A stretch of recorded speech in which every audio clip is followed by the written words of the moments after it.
Peace isn't a gift the world gives you. It's a choice you make for yourself, moment by moment. It's a quiet strength you decide to build, brick by brick, within your own mind. We search for it everywhere, in a distant vacation, in the approval of another person, or in the fleeting silence of an empty room. But external quiet is not internal peace. True tranquility isn't found, it's forged. It begins the moment you stop letting the outside world dictate your inner state. The constant noise, the endless scroll, the relentless pressure to react. These are the storms. But you are not the storm. You are the sky. When you stop reacting to every careless comment, you reclaim your self-worth from the opinions of strangers.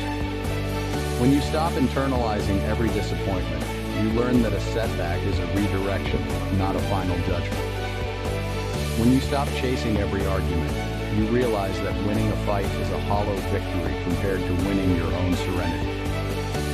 So how do you begin? You start with your breath. Inhale calm, exhale chaos. This simple act is a powerful anchor in any storm. You learn to create a sacred pause between a trigger and your response. In that space, you find your freedom. The freedom to choose a different path. You practice gratitude, not as a chore, but as a lens. Actively look for the good, and the good will expand. It shifts your focus from what's missing to what's present. And you learn to let go. Let go of the need to be right. Let go of grudges that only weigh you down. Let go of the person you thought you should be, and embrace who you are. When you master this, you become untouchable.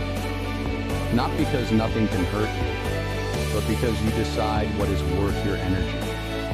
This is personal power. It's the quiet confidence that comes from knowing your own center. You can't control the world's chaos, the storms that rage outside your window. But you are the gatekeeper of your mind. You can control which parts of the world you allow into your heart. You choose the thoughts you nurture, the energy you absorb, the battles you fight. Your ego will always crave the noise, the drama, the fight. Your soul craves peace. Choose peace today. Choose it tomorrow. Choose it always. Inspire yourself. Follow for daily motivation.